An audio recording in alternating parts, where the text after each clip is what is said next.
In this video, we'll be exploring a toe stretch and an ankle stretch in Yin Yoga.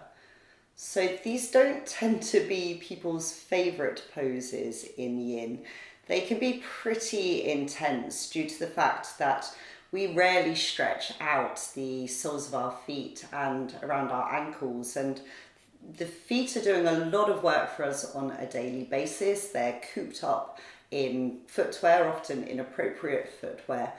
And we also, by releasing into this area, we can release a really strong energetic response as we work with all of the lower body meridian lines in Chinese medicine.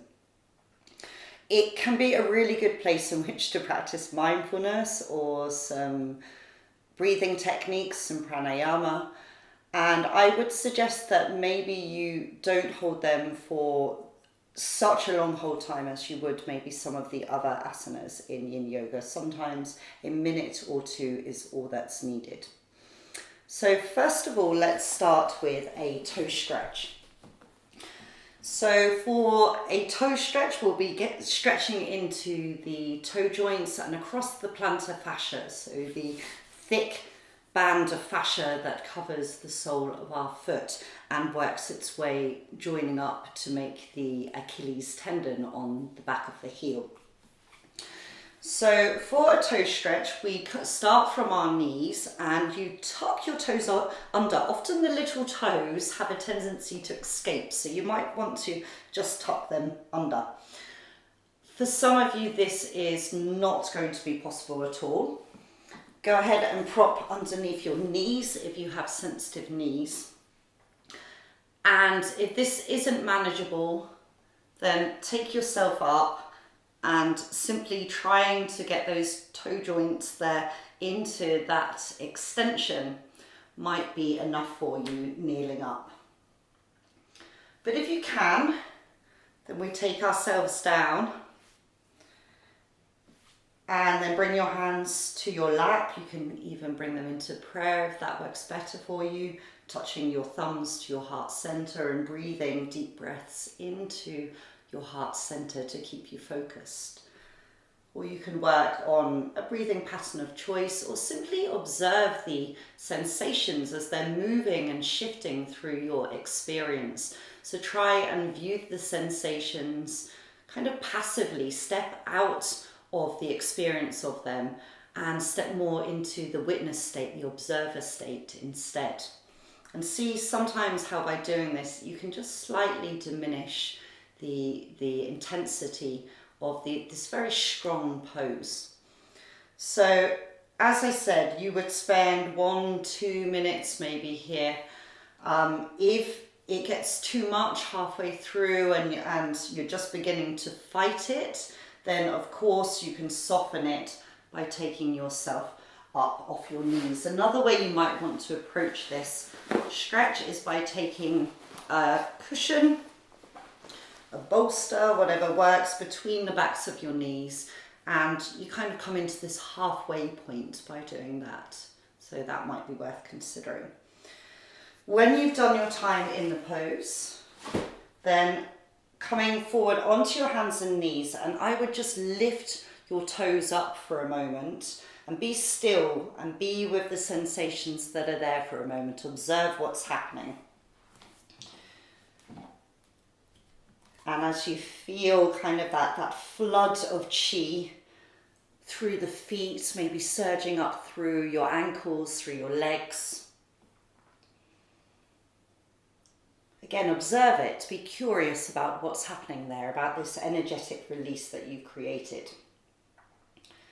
And then when you're ready, begin to wriggle the toes, maybe roll the ankles and come down. So it's counter pose, if you like. The stretch on the other side is the ankle stretch. So we're releasing into the front part of the ankle joint here.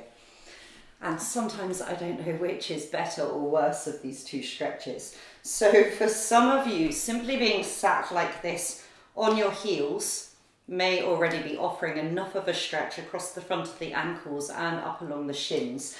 Again, If you'd like to take a prop there to sit on, if this is too intense, then please do that, or you may even want to take a few blocks or a bolster and sit yourself up even higher.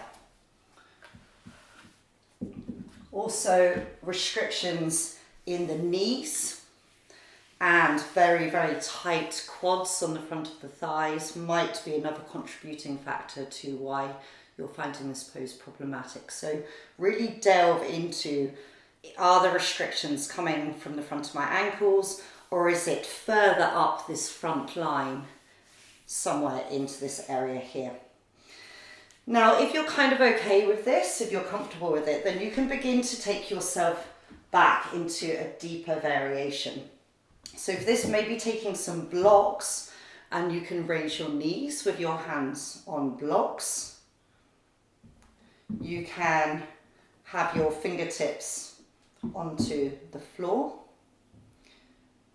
You can, again, you can take your hands to heart center if you feel that you are safe. If you're working from a safe place, you know, we're not overly stressing. We're creating a 60-70% capacity stretch on the front of our ankles, but we're not pushing them beyond. Another way you can tackle this pose is you can take a prop there, whatever it may be, underneath the front of the legs, front of the shins there, and this may help a little bit. Or you may want to come into just a very light lift with a rolled up blanket underneath the fronts of the knees. So something a little bit subtler there, and this may be enough for you. Don't be afraid to work with these subtle sensations.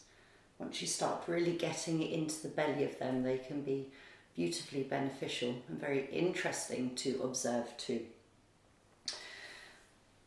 Okay, so once you've, wherever you may have been, once you've done your time in the pose, then as before, slowly release forward onto the hands and knees. I would lift the feet, and again, observe this flow there of all the fluids, once again, moving through the fascia, carrying with it that chi, that life force, that organizing energy within our body.